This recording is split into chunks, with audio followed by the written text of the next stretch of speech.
Yesterday, our Frances Felix took us to the regatta in Old San Juan, Puerto Rico. And today, she's taking us behind the scenes of a ship with rich ties to the island.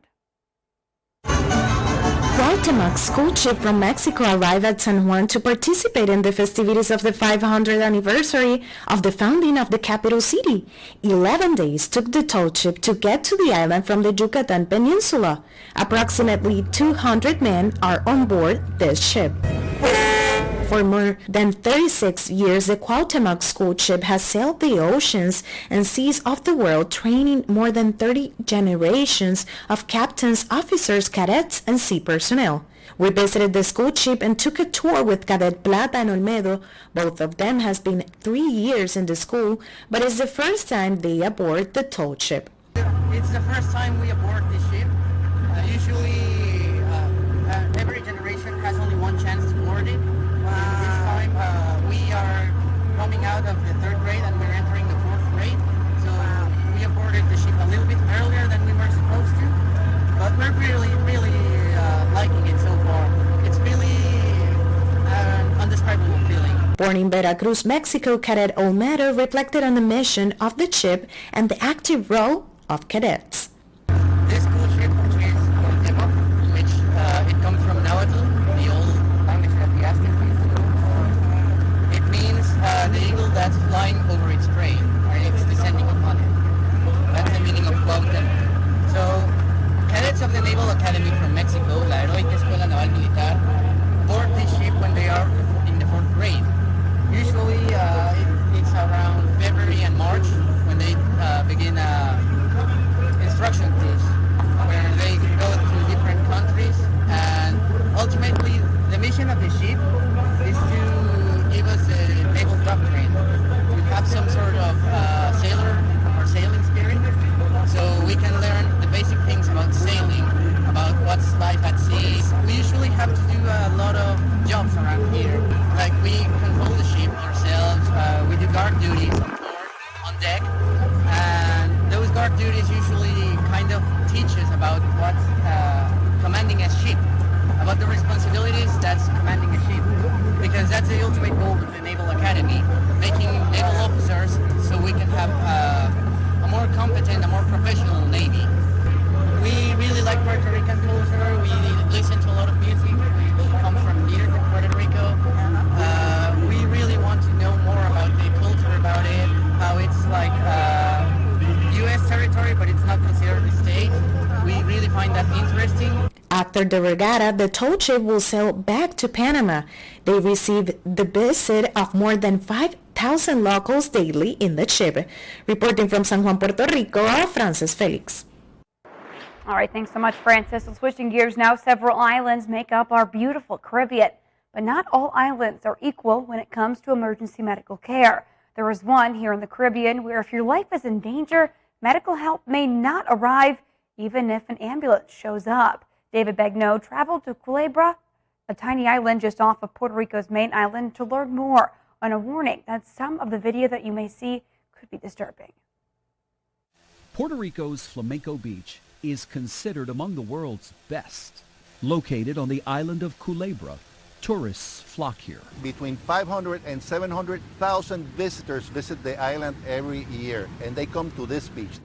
Attorney Julian Rivera Aspinall represents the family of Manny Ma of Boise, Idaho. The 62-year-old Ma drowned while snorkeling off this beach last December. His wife found them floating out in the ocean. He was eventually pronounced dead, and unfortunately there wasn't any way of being able to save his life here at the beach. There's been a grave danger here that the locals know all too well, but the visitors almost never do.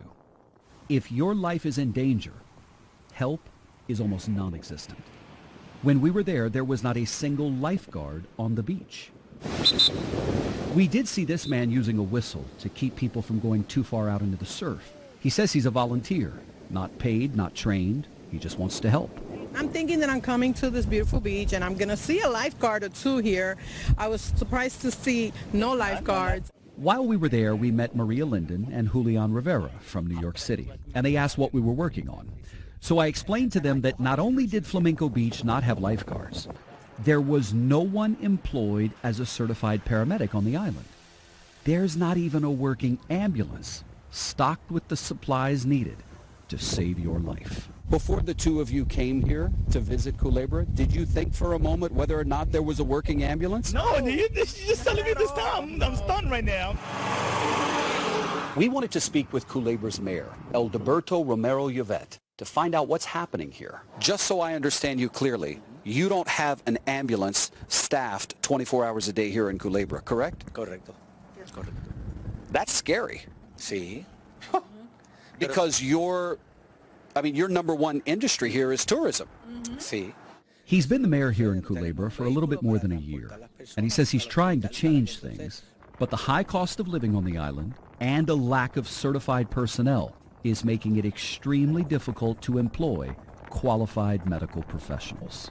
I need paramedics, I need a doctor, I need a technical emergency. I need that people come to work in Culebra. While the mayor waits on the right people back on Flamenco Beach, he is taking steps to make the beach safer, installing bilingual signs, red flags, and a lifeguard stand. What do you think about that? Well, that's progress. That's great. Again, I am very happy that the island of Culebra is eventually taking steps so that these types of accidents don't happen again. My client's accident was not the only accident that has occurred here.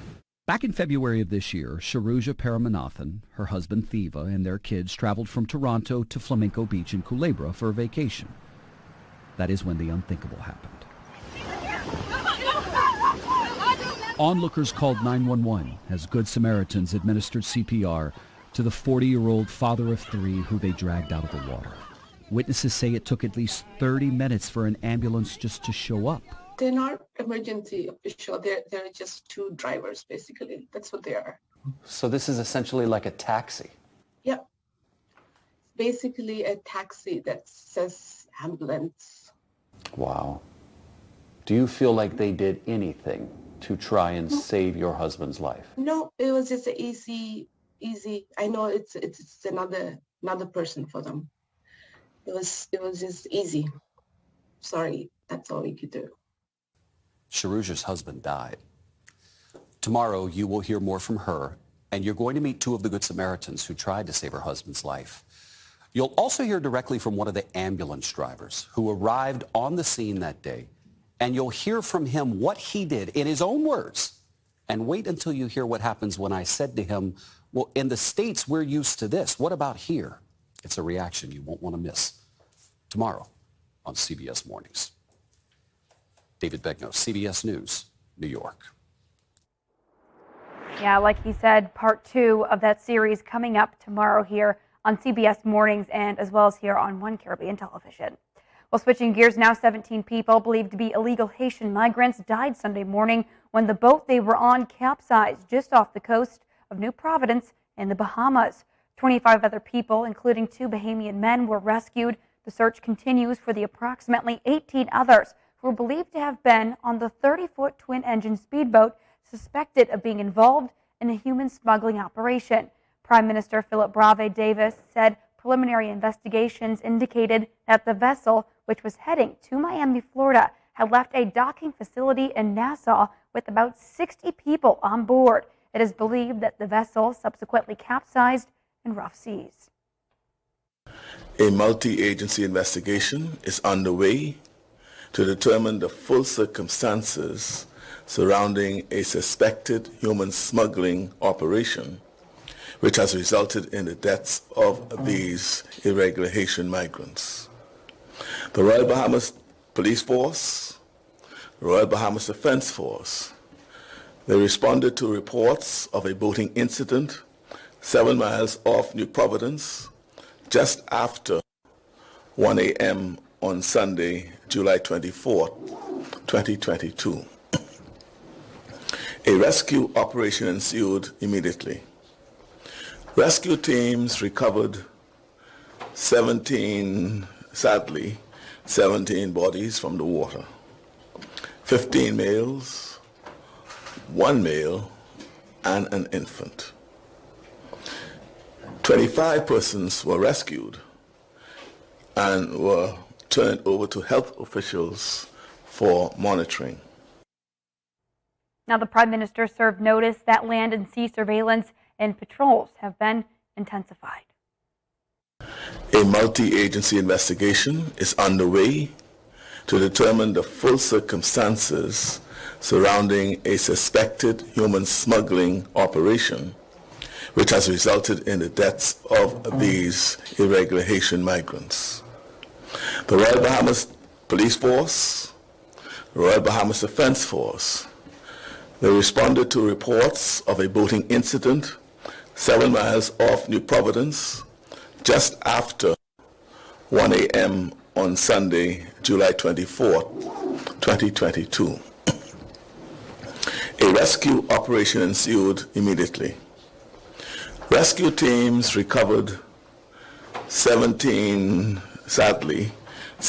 bodies from the water, 15 males, 1 male, and an infant.